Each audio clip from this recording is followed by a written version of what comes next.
Thank you for joining JTV News. I'm Peter Gay Coombs. Here are the headlines. Governor's rant shocks Premier. Question is the BVI ready to sever political ties with the Queen? The Governor does not do gesture politics. The days of plumed hats and governors kissing babies are well and truly over. If you want to see what they look like, you can go to the Government House Museum. I was taken aback at the Governor's statement. Rehabilitation programs at Her Majesty's Prison transforming lives. So what we said was we would look at getting employment for prisoners who'd not paid their child maintenance, but the monies that they earned while in prison would go 100% to pay what they owe. Find out what the Premier thinks about legalizing ganja.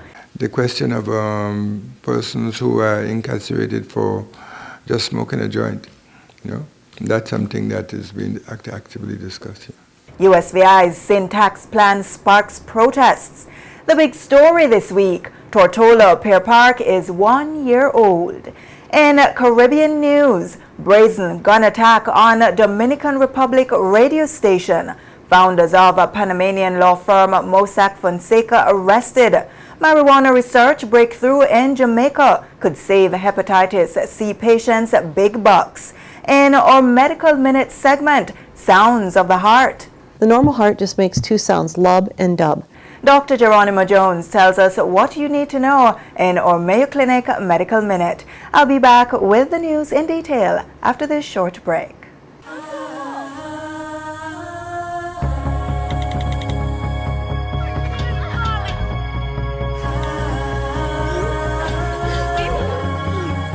This is us.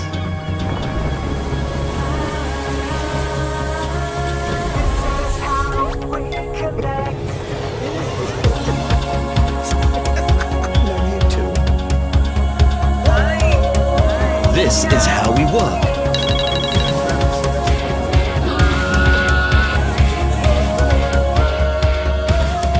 This is how we play.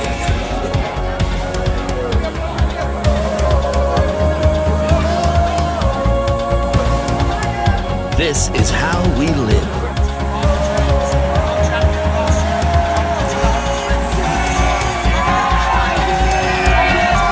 This is us. This is how we flow.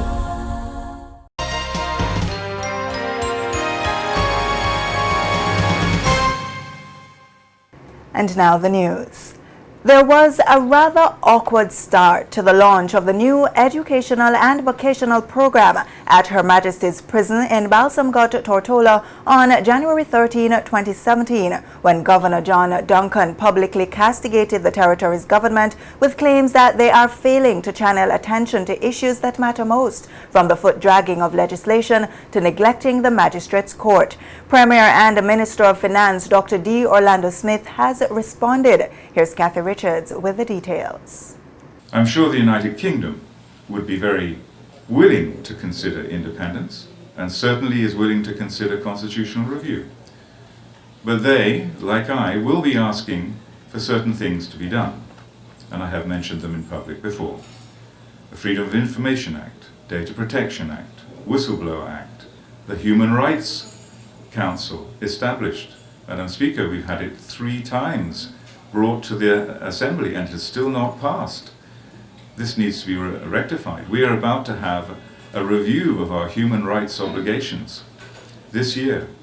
When Governor John Duncan made that statement recently at a public forum, one could not think otherwise than there seems to be a fallout or the absence of common ground with him and the National Democratic Party government led by Premier Dr. D. Orlando Smith. I was taken aback at the Governor's statement, which I thought was not appropriate for the occasion.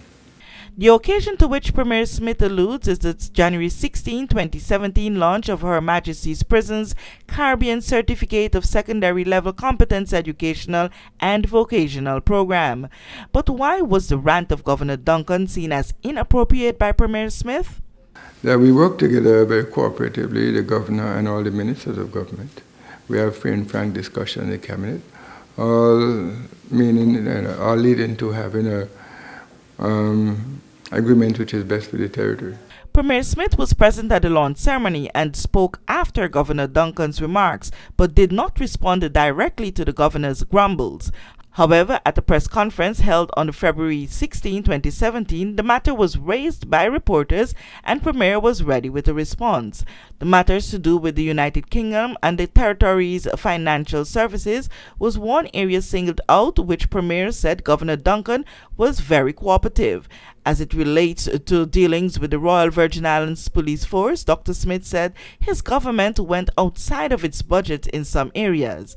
But what about the topics of constitutional reform and independence? I'll say no at this stage. We are actually started a process for a review of our constitution. Right? During that process, there will be discussions with the public. That's an integral part of the process. That takes, the last time we did that took several months to do, right? And that is a process that will inform the government of what the wishes and desires of the people are. Public meetings on these issues are scheduled to start in May of 2017. For JTV News, Kathy Richards. Following its constitutional review in 2007, the British Virgin Islands is gearing up to start the process all over again.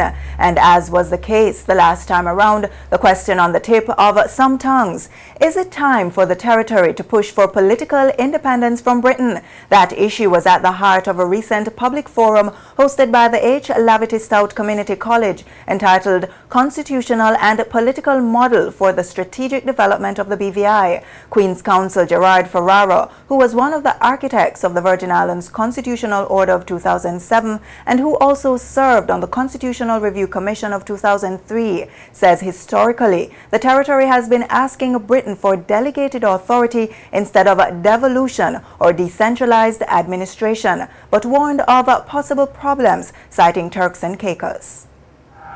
And indeed, when we look at the reserve powers in the Constitution, we know that ultimately we are really speaking of delegated authority and delegated powers and not the devolution of authority in terms of governance. Because essentially what is given with one hand can be taken back with the other. And the Turks and Caicos Islands certainly has been a very good example of that. Mr. Ferrara says the answer to the BVI's thrust for autonomy isn't outright independence. I believe that the approach that we should adopt in the BVI is one where we seek to create a new constitutional relationship with the United Kingdom short of independence. In some of the talks which we've had in the past in relation to constitutional advancement, we have been told pretty categorically, well, you have gotten as much as you're going to get short of independence.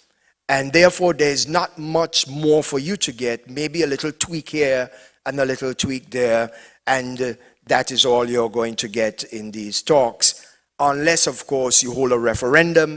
The veteran attorney says the territory should advocate for devolution of power as constitutional advancement and development are inextricably linked. He argues that in making the case for greater autonomy over its affairs, the BVI must be guided by its political maturity and prosperity over the past 20 years, as well as expectations regarding development over the next 30 years and beyond.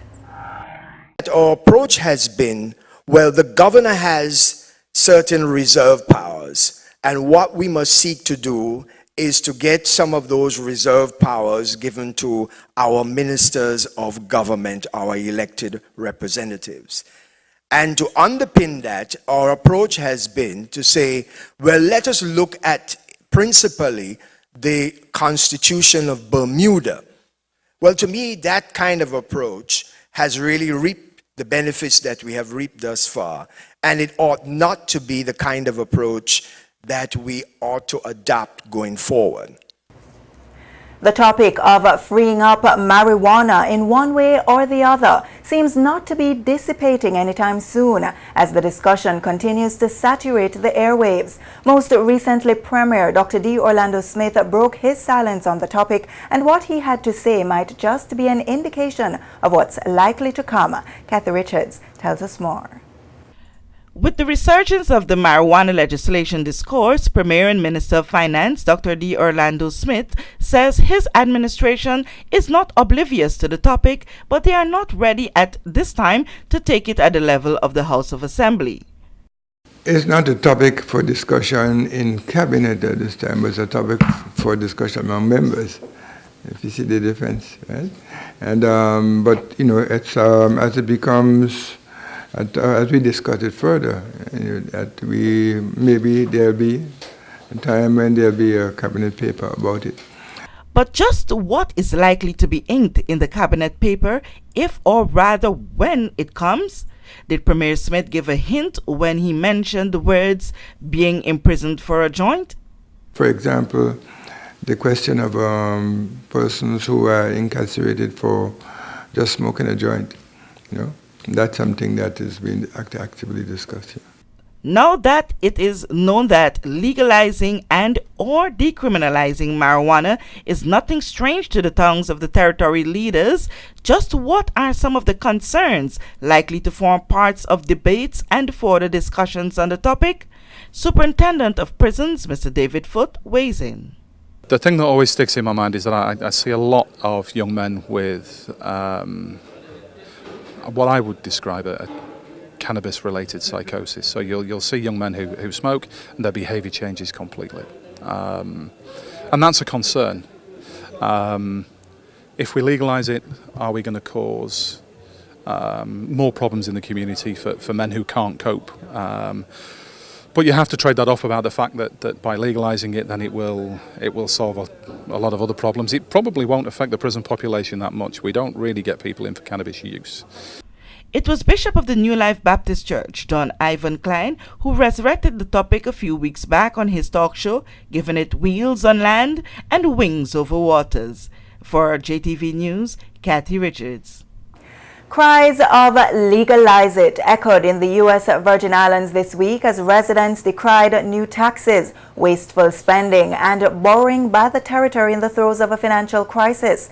With a budget deficit of $110 million and maxed out borrowing from the bond market and the Finance Department Commissioner Valdemar Collins' declaration on February 16, 2017, that the U.S. Virgin Islands has just 2 days of cash reserves left to run the country, it is evident that the U.S. territory is in the grip of a financial crisis.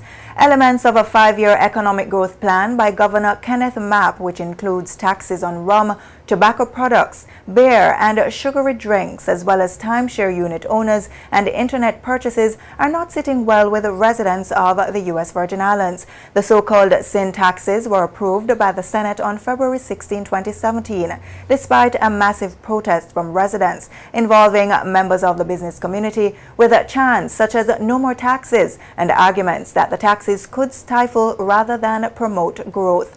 Governor Mapp recently signed 2 executive orders. One gives the Finance Commissioner wide-ranging power over government finances, while the other imposed a freeze on all non-essential hiring, non-essential travel, and non-essential use of government vehicles. The only correctional facility, Her Majesty's Prison, located in the scenic eastern hills of Tortola and which serves the entire territory of the British Virgin Islands, is making laudable headway in not only operating as a penal institution but also as a change agent. And maybe the picturesque and lush surroundings inadvertently helps inmates to cope behind the metal fencing meant to keep them in. The correctional facility located in Balsam Gut spearheads several rehabilitative programs geared geared at assisting inmates with turning their lives around, as well as righting their wrongs to become productive citizens after gaining their freedom. In an exclusive interview with JTV News following the launch of its newest vocational and educational program, Superintendent of Prisons David Foote outlined some of the success stories. Chief among them is an initiative which empowers persons found delinquent by the courts in paying child maintenance to honor their obligations. We've done this in conjunction with the senior magistrate because obviously we had to have her help and assistance and permission to be able to realise this. And so what we said was we would look at getting employment for prisoners who'd not paid their child maintenance, but the monies that they earned while in prison would go 100% to pay what they owed. So that would be going to their children, the children who should have been getting the money in the first place. A lot of that employment was jobs that they had previously, so they didn't lose their job, and so they didn't end up in a position where you come to prison for 6 months, you go out, you've not got a job, you can't pay your fine, you come back to prison again. It's a revolving circle. And I think last time we had 5 prisoners released. I've got paperwork for a further 2. But that programme seems to have been working well, and employers, and certainly some of the previous employers of those persons, have taken to that, and so that's made that quite easy to do.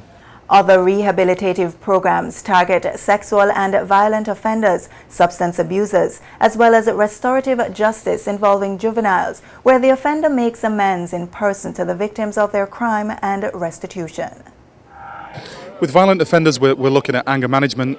We're looking at those offenders understanding the effects of their crime on the general public and on their victims.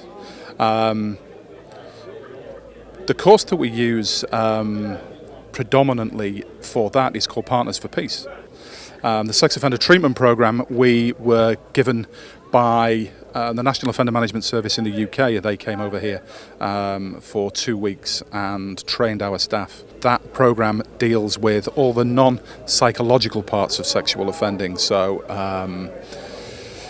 the reasons and the urges that men have, how that isn't respectable or responsible, about how you view other persons or individuals, not as objects but as human beings. We only started that last year, but 10 prisoners have completed that programme, and 1 has gone on to gain parole, and that's pretty significant.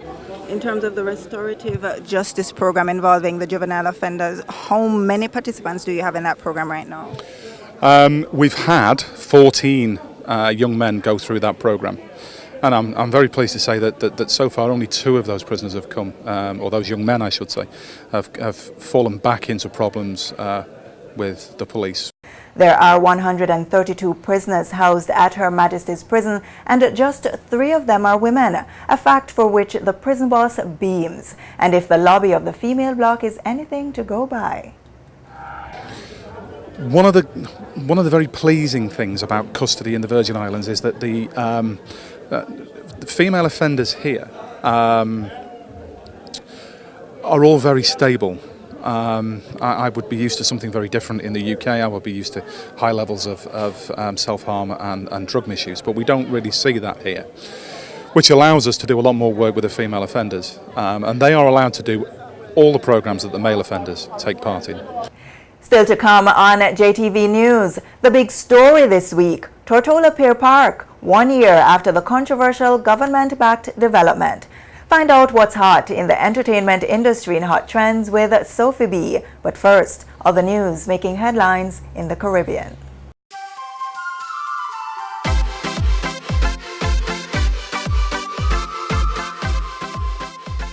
Hi, my name is Roger Martin. I'm the Operations Manager at the National Bank of the Virgin Islands. I'm delighted to inform the Anegada community that we'll be on island Monday, February 20th at 10 a.m. to 1 p.m. at the public library. Come out as we'll open accounts, answer your questions, and find out your banking needs. National Bank of the Virgin Islands, the official Bank of Paradise.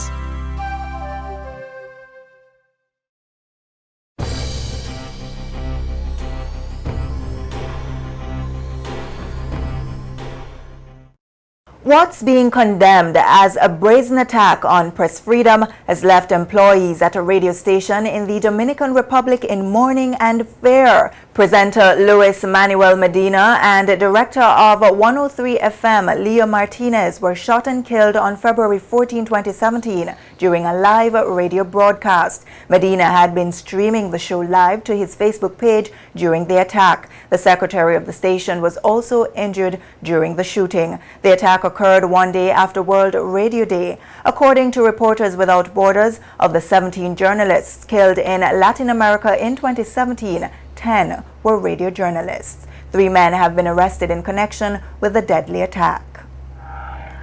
Law firm Mossack Fonseca is caught up in another scandal. The firm's founders Ramon Fonseca and Jürgen Mossack have been arrested in connection with corruption and bribery allegations involving a Brazilian construction company. Panama's Attorney General Kenis Porcel says she had information that indicated Mossack Fonseca, quote, allegedly as a criminal organization that is dedicated to hiding money assets from suspicious origins, end quote. The men have denied the accusations. And Jamaican scientists have unearthed properties in the cannabis plant that have the potential to make treatments for hepatitis C more affordable. Hepatitis C is a contagious liver disease caused by infection from hepatitis C virus spread primarily through contact with the blood of an infected person. Jamaican scientist Dr. Henry Lowe, who also runs the island's first medical marijuana company, Medicanja Jamaica, says he and his colleagues made the discovery 2 years ago. He says, quote, this is a new discovery which has fantastic potential for the future, especially for people in developing countries, because there is a drug which was developed for hepatitis C treatment, but it's over $85,000 per treatment, and very few people in the developing world can afford this. So this is very important that we find less expensive means of treatment, end quote. Coming up next on JTV News, the big story this week. Tortola Pier Park is 1 year old, and the latest entertainment buzz in Hot Trends with Sophie B.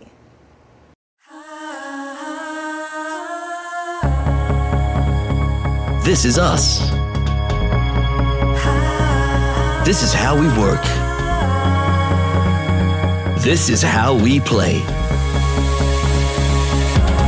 This is how we live.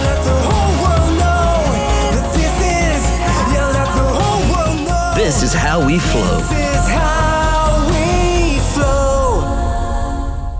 If you're looking for extra savings and free benefits with car insurance and home insurance, Colonial has just the cover you need. there's a free $250 gift voucher for new home insurance customers too, and 10% car insurance discount if you have home insurance. With a claim service that's quick and friendly. We call it Cover Without Added Costs. Call for a quote on 494-8450 or Virgin Gorda 495-6403 or visit cgigroup.com. Colonial, where people come first.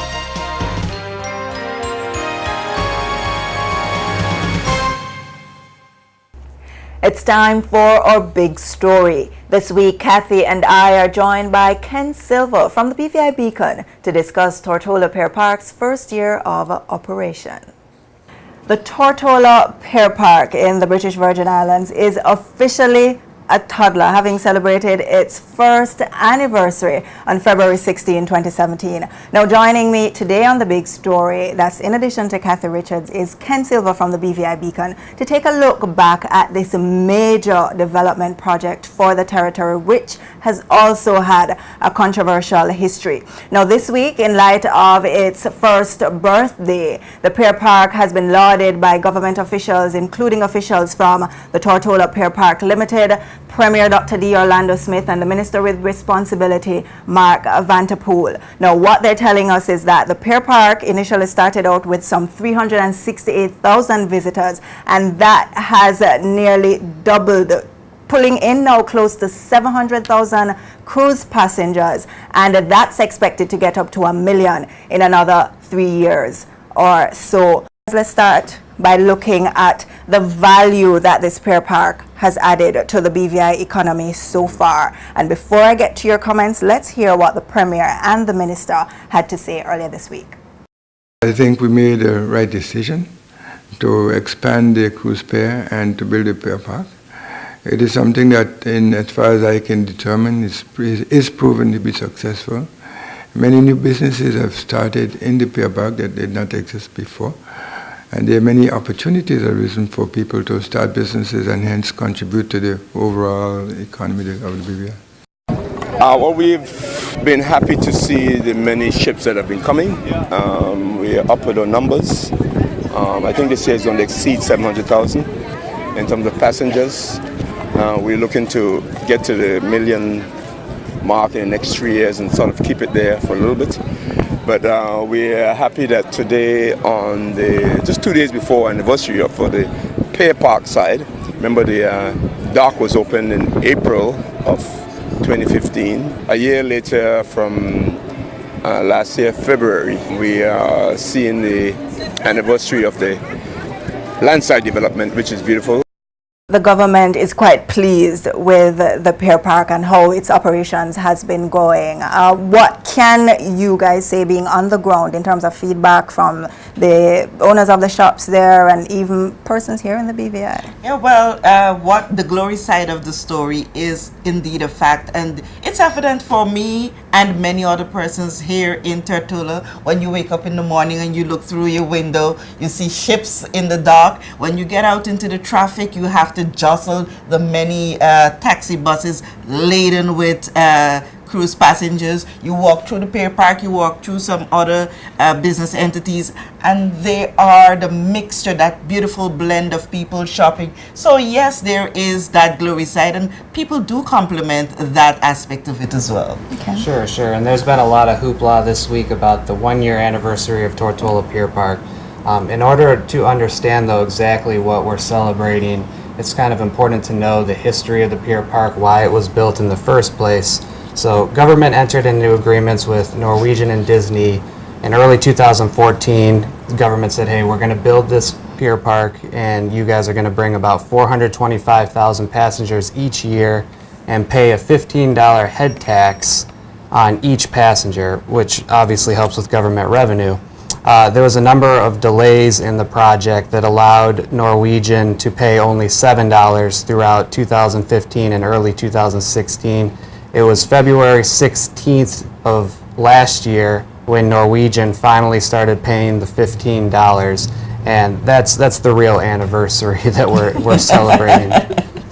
And of course, in discussing the praises that comes along with an anniversary celebration, we also have to take a look back at the controversies, especially if some of those controversies have carried over into, this new year. Now, the pier park was expanded following its initial development in 1994 by the previous then VIP administration. Can give us a little bit of the history there, especially as it pertains to deja vu. Okay, well, there's a whole lot of history that we can't cover in the 10 minutes that we have, but I will say, in terms of this latest development, the biggest controversy, I think, is the cost overruns.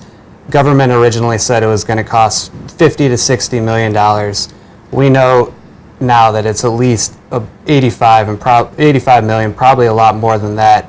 And the biggest controversy is that government continued to tell the public this $50 to $60 million cost when in fact they knew throughout the latter half of 2014 all the way through 2015, and it wasn't until January 8th or around that time when Minister Vanderpool finally got up in the House and said, actually, it costs a lot more. So, through the elections, through a whole lot of time, they kind of kept it from the public. And in addition to the controversy surrounding cost overruns, whether or not audits need to be done, inquiries need to be enacted, concerns continue about whether the business that's thriving at the pier park is flowing into other businesses outside the environs of the pier park. The Premier and Minister Vanderpool responded to some of those concerns this week. Let's hear that. I think that there is enough business for everyone, particularly since the negotiations which we had before the cruise pier was built allowed for an increased number of visits by cruise ships, a significantly increased number of visits, which means that there should be enough visits for everyone.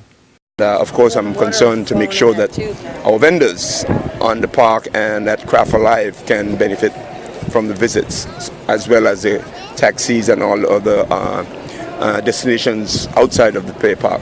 So we're very happy about it. It's going well. It's a successful investment. We are very pleased that we have made it. And nothing, as I tell everybody, nothing happens overnight. And then the success of it in terms of financial doesn't happen in the same year. So over the next 5-10 years, we expect to see a lot of benefits to the territory. And by which time we hope we'd have finished paying our bills or debt, and that the people of the territory can really benefit from this in the long run. So Kathy, Ken, the Premier and the Minister there, you heard responding directly to some of those concerns. The Premier says, there's enough business to go around for everyone. The Minister did concede, though, that some of those concerns, especially as it relates to visitors getting to some of those other businesses outside of the Pier Park, something needs to be done to facilitate that connection. Kathy, you actually put that question to the Premier. Yes, I did, because I've been interacting so much with many vendors across the territory, here on Tortola particularly, especially those in Craft Alive. They seems to have some of the biggest issues with how business goes. What they are looking for, what they have been suggesting for quite some time, is if there can be a way in which the management of the cruise pier can arrange to have the taxi drivers bring the passengers to the park out there, so they can spend some time and come and do some shopping in at Craft Alive, because they said the businesses, despite you might have 3 ships in at one time, they seldom get any sale on those given days. Then we have the taxi drivers themselves with some concerns. They are claiming that there needs to be some organization, or better organization, I dare say, to how they take turns in loading to get passengers. There have been complaints that there are some people who are in government jobs who are not officially taxi drivers going out there and holding spaces for others. We hear all these things. And then we have the entertainers who have also been complaining, saying that they feel that some persons are disenfranchised in terms of who gets how much time to play on the Pier Park. And that's just a little bit of it.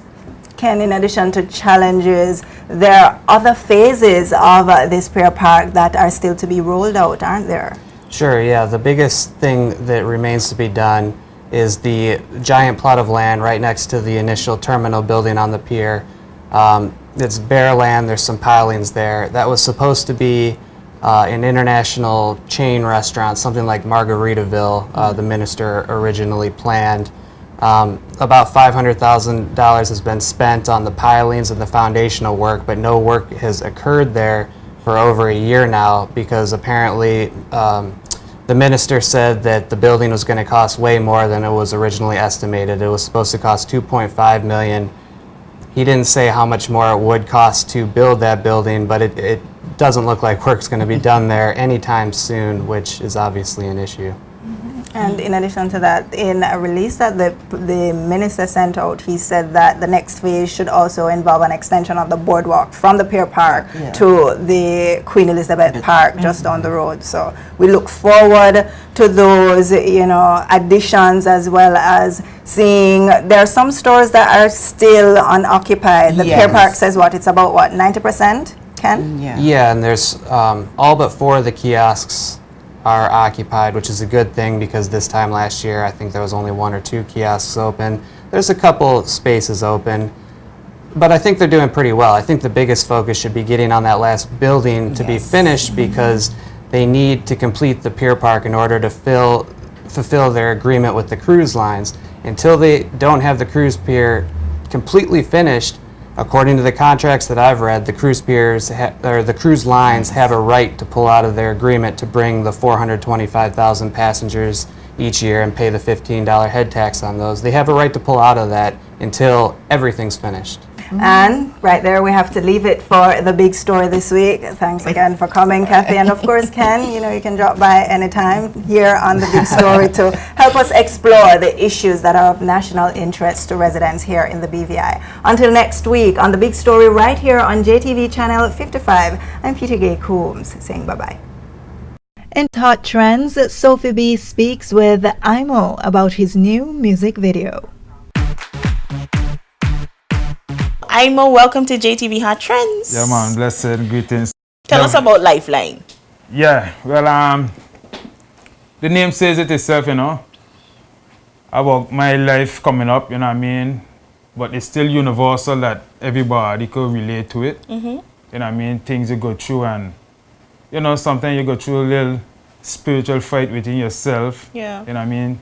Sometimes you go through certain things to get certain places. So it's a whole compilation of all of that, you know what I mean? And at the end, you know what I mean, you're still acknowledging the Almighty that have you here and going through it and able to bring you through it and betterment for yourself, And I understand you have a new song, and not only you have a new song, but you have an awesome video to go along with it.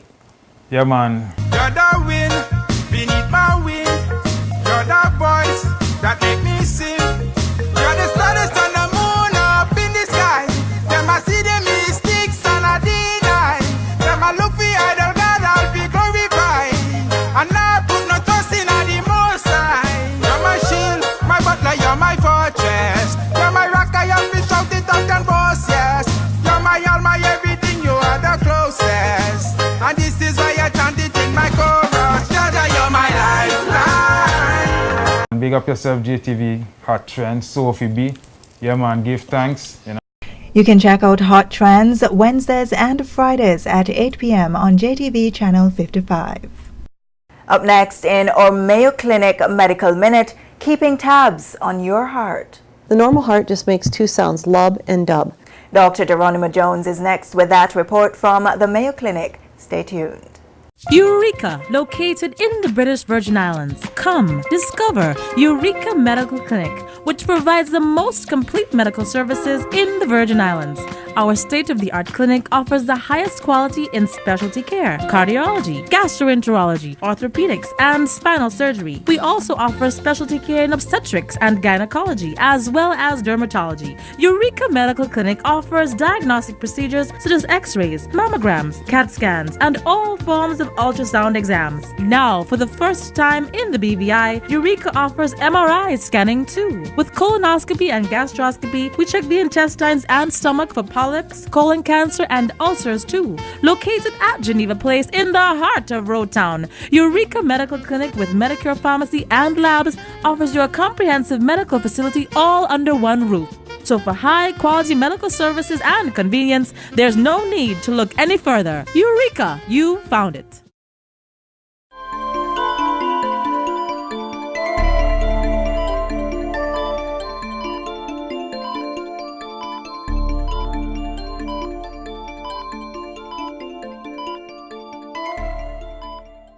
What heart sounds tell us when you have a physical examination? Your doctor almost always picks up the stethoscope and listens to your heart. The sounds your heart makes are important because they give your doctor insight about your health. For example, if the familiar lub-dub of a heartbeat is clouded with a whooshing sound, it means you may have a heart murmur. The normal heart just makes two sounds, lub and dub. Mayo Clinic cardiologist Dr. Kyle Claridge says heart sounds give doctors clues about your heart health. The most important thing doctors are listening for is, are you in rhythm? And the second most important thing is, are you having any kind of sounds that are abnormal? Mainly, doctors listen for heart murmurs. Well, a murmur is simply a sound that we hear like a whoosh. So it shh, shh.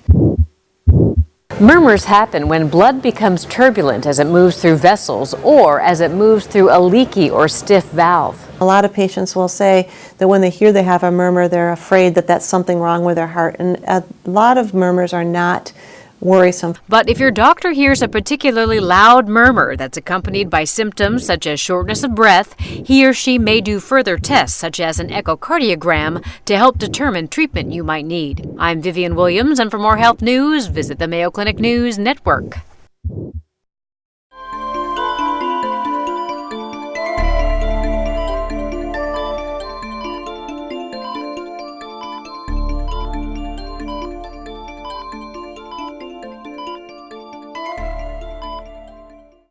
And before we go, a brief look at the main headlines.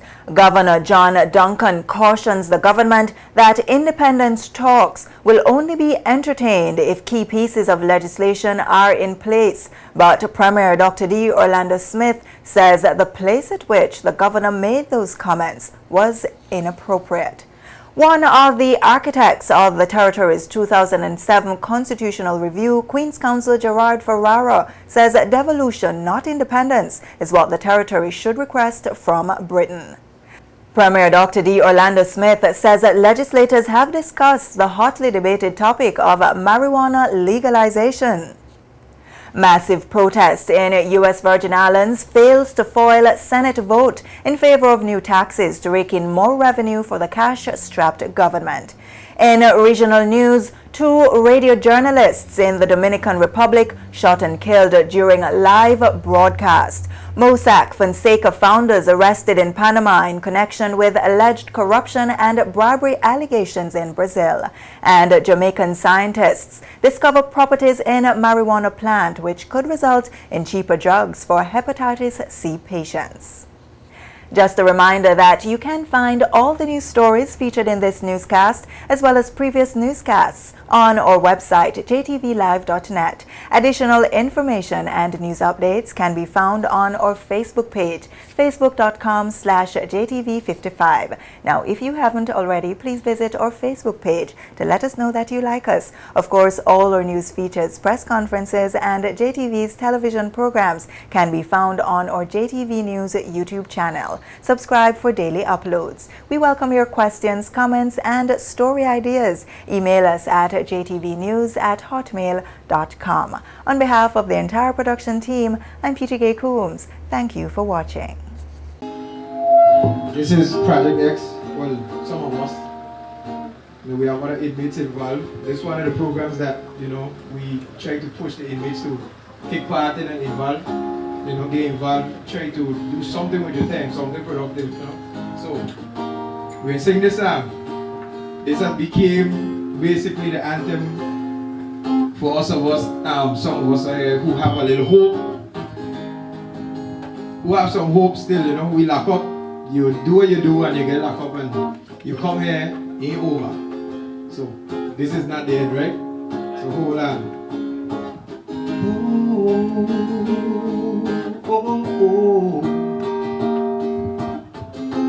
There are times when I thought I could not make it, but the houses of healing, they give me strength so I can face it. Oh, comforts me through my troubles and temptation. It made me stronger so I can make the right decisions. Hold on, hold on. Don't give up, no, this is not the end. God bless all my friends. Hold on, don't give up, no, this is not the end. God bless all my friends. I control my anger, 'cause violence is not the way. Through meditations, I solve my problems of day to day. And in a peaceful place, now I can build the best solution to help each other overcome the situations. Hold on, hold on. Don't give up, no, this is not the end. God bless all my friends. Hold on, don't give up, no, this is not the end.